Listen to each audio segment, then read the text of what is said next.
Mesdames et messieurs, merci de nous retrouver dans le forum matinal de ce lundi 23 décembre 2024. Vous le savez très bien, le chef de l'État, Patrice Talon, était devant la représentation nationale ce vendredi 20 décembre 2024. Nous revenons donc sur le discours du chef de l'État avec Mathieu Kolaole Boko.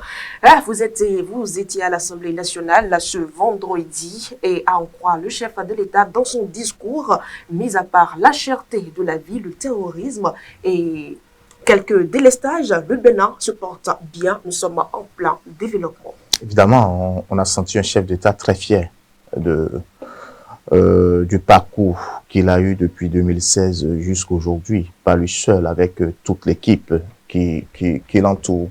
On a vu un chef d'État parler avec assurance, d'accord, parler avec engagement, sur un ton de président de la République, parce que vous savez, Patrice Talon a cet art de se prononcer quand il est devant la nation.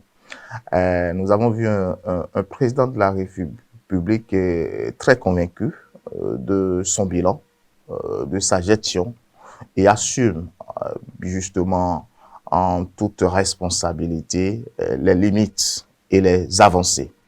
Lorsque nous prenons par exemple le discours du président de la République, vous me permettez, il dit « À l'époque de mon entrée en fonction, la situation politique, économique et sociale de notre pays n'était guère reluisante. » Et il va plus loin en disant « La suprématie écrasante du pouvoir exécutif et le clientélisme érigé en mode de gouvernance était devenu une menace constante pour la démocratie et la liberté par la suite de la rupture de l'équilibre constitutionnel des pouvoirs. » Ce qui veut dire que Patrice Talon dit aujourd'hui que, en fait, quand je suis venu, il n'y a plus de clientélisme.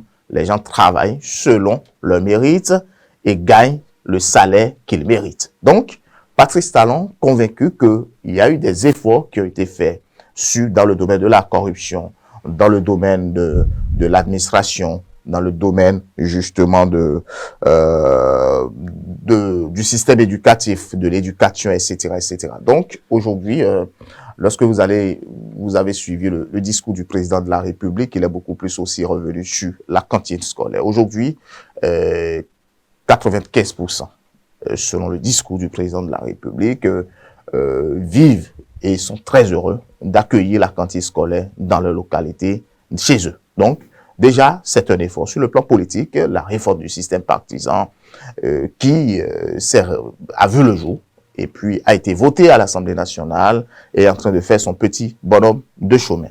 L'économie aujourd'hui est passée aussi à deux chiffres, selon le président de la République, ce qui prouve quand même que l'indice de développement humain est favorable aujourd'hui sur le plan national. Et le Bénin aujourd'hui peut être fier de targuer sa signature sur le plan international. Donc, quand on prend tous ces aspects réunis, je pense que en 8 ans, nous avons vu, et il faut pas oublier ce qui est visible, ce sont les infrastructures. Donc, Patrice Talon s'est dit, oui, c'est vrai qu'on ne mange pas, mais la voie nous permet de manger. Donc, aujourd'hui, nous sommes tous fiers quand même, on peut tout dire, nous sommes tous fiers des efforts consentis sur le plan infrastructurel. Je vais parler par exemple lorsque vous entrez à Cotonou, lorsque vous venez un peu à Porto Novo, lorsque vous allez à Bomé, à Calavi, à Paracou, etc. Beaucoup de chantiers sont ouverts et je pense que les normes respectées sur le plan international sont palpables, sont visibles et beaucoup de sociétés essaient quand même de ne pas tomber sous le coup de la loi et de ne pas être jetés en prison. Donc, ça veut dire que les clauses sont claires. Lorsque vous vous entendez sur les clauses, c'est que c'est bon, les infrastructures présentent un paysage assez reluisant et c'est ça qui permet aujourd'hui de montrer quand même que le président de la République est venu faire. Sur le plan de l'énergie, vous le dites si bien, beaucoup d'efforts ont été faits depuis 2016. Il est difficile quand même avant, bien évidemment, de voir quand même des coupures de courant qui peuvent aller jusqu'à, comment dit-on, avant 5 minutes, 10 minutes au plus. Aujourd'hui, oui, les délestages qui frôlent, plus ou moins. On attend de voir peut-être le président de la République qui s'engage quand même à améliorer les conditions dans ce domaine-là. Mais quand on prend tout ça et que on doit se poser la question de savoir qu'est-ce que va devenir l'après Patrice Talon. Avant d'en arriver là, Mathieu Kolaole-Boko, parlant de la reddition de comptes des membres du gouvernement, le chef de l'État a eu à dire que les populations ont surtout demandé que la dynamique qui les porte se poursuive et s'amplifie. Dans ce extrait-là, quelle lecture vous faites? Oui, parce que c'est une inquiétude. Et lorsque vous voyez un homme qui a cette vision, qui a cette ambition et qui se dit « je suis fier » et j'assume ma gestion, ma gouvernance avec mon équipe, on va se demander ce qui va se passer si, évidemment, celui qui a eu l'audace d'offrir au moins plus d'une centaine de chantiers à la fois, au même moment, qui pourrait peut-être le succéder? Qui pourrait avoir cette audace de pouvoir réformer les choses jusqu'à ce point?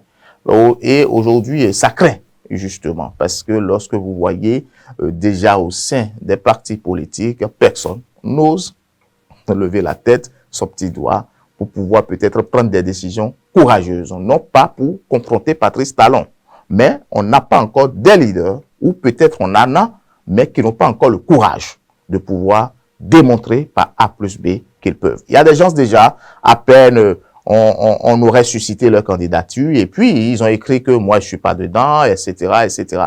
Donc le courage n'existe pas. Donc l'après Patrice Talon, qui pourrait peut-être le gérer, c'est la grande interrogation. Et c'est justement l'inquiétude aussi de la population après la reddition de comptes, parce qu'on se dit, oui, vous êtes député, oui, vous êtes maire, oui, vous êtes nos autorités, vous êtes venus, vous nous avez vanté justement le bilan d'un chef d'État, du président de la République, Patrice Talon, mais vous, est-ce que vous pensez, c'est autrement la question, est-ce que vous pensez que vous-même qui êtes devant nous là, vous pouvez faire comme lui?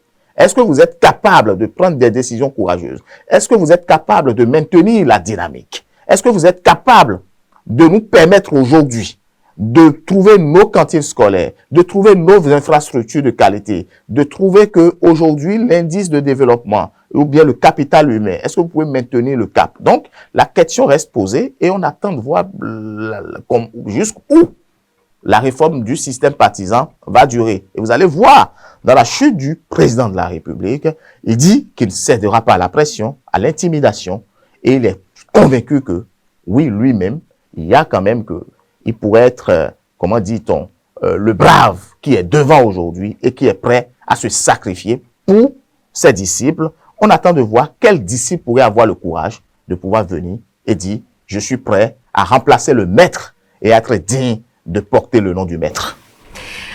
Nous poursuivons le décryptage du discours de Mathieu Kolaole-Boko quand le chef de l'État dit qu'aucun compromis politique préjudiciable à notre développement ne sera concédé pour plaire à qui que ce soit ou pour satisfaire un quelconque consensus politique.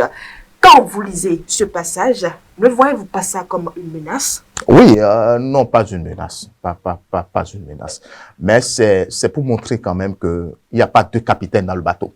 En fait, c'est le message est clair. Écoutez, jusqu'à preuve de contraire, je suis le président de la République, donc que personne ne vient me troubler, que personne ne vienne me déstabiliser, parce que vous vous rappelez de ce tentative de coup d'État enregistré il y a quelques mois en arrière et qui a bouleversé un peu la République et qui a fait peur, qui a traumatisé, et la psychose était à son paroxysme. Donc beaucoup se disent aujourd'hui il faut déloger peut-être celui qui est là, et Patrice Talon est en train de prendre toutes les précautions au-delà même de ce tentative de coup d'État. Beaucoup sont en prison aujourd'hui pour peut-être aussi le même chef d'accusation similaire, parce que avec les arrestations, il paraît quand même que tentative de coup d'État. Donc, nous l'avons enregistré à plusieurs reprises.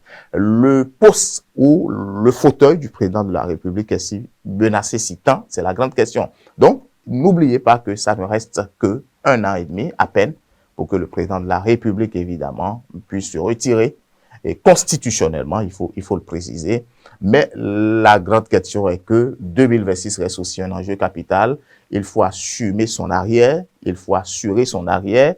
Il faut que, évidemment, on puisse véritablement mettre les garde-fous, parce que Patrice Talon se dit tout le sacrifice, d'accord, que j'ai pu consentir depuis 2016 risque d'être vain si évidemment, d'accord, je n'arrive pas à taper du poing sur la table, parce que lorsque vous êtes responsable, vous êtes autorité, à un certain moment, il faut siffler à la fin de la récréation, parce que Sinon, vos collaborateurs, à un certain moment, comme on le dit dans l'autre jargon, dès que vous êtes sous un arbre et que vous ne parlez pas, ce sont les oiseaux qui chient sur votre tête.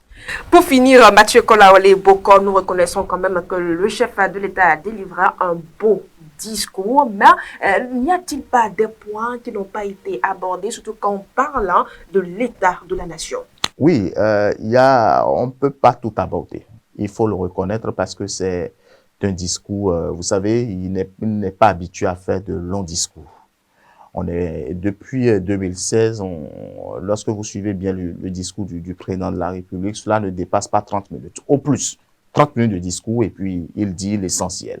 Je pense qu'on pourrait revenir. Peut-être, vous avez vu, on a interviewé le professeur Gilles Goï qui s'est dit, bon, écoutez, on n'a pas donné place à nous, personnes en situation de handicap. Ça, c'est son avis.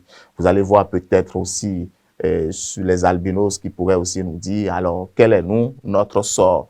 Vous allez voir la femme qui va se dire aujourd'hui, quel est notre sort? Les jeunes, quel est notre sort? Donc, je pense que beaucoup ne peuvent pas totalement se retrouver dans le discours sur l'état de la nation. Le plus important à retenir, Latifat, c'est de savoir quand même que il y a un pays qui bouge, il y a un pays qui avance, il y a le développement qui essaie de se positionner aujourd'hui au Bénin. Le Bénin est en train de se positionner sur le plan international. Le reflet que nous avons aujourd'hui n'est plus le reflet que nous avons bien avant 2016. C'est ce qu'il faut garder. Il faut garder quand même que le président de la République s'investit de jour en jour avec son équipe pour pouvoir donner le meilleur de nous-mêmes. C'est vrai qu'on n'est pas totalement satisfait parce que Patrice Talon même l'a reconnu et vous allez voir qu'il l'a fait sciemment. Déjà le début du discours, il a reconnu déjà les limites. Il a reconnu qu'il y a cherté de la vie. Il a reconnu que nous avons des limites sur le plan du terrorisme et qu'il va s'évertuer pour que on puisse donner satisfaction à ces deux, justement, conditions sine qua non qui vont nous permettre aussi de respirer un tout petit peu. Et nous espérons que 2025 sera une porte ouverte pour permettre à tous les Béninois de se retrouver un tant soit peu pour pouvoir faire face aux défis qui vont se pointer à l'horizon. Merci à vous, Mathieu Kolaole Bokor. Mesdames et messieurs, c'était donc le forum matinal de ce jour. On se retrouve juste après dans la suite de votre émission.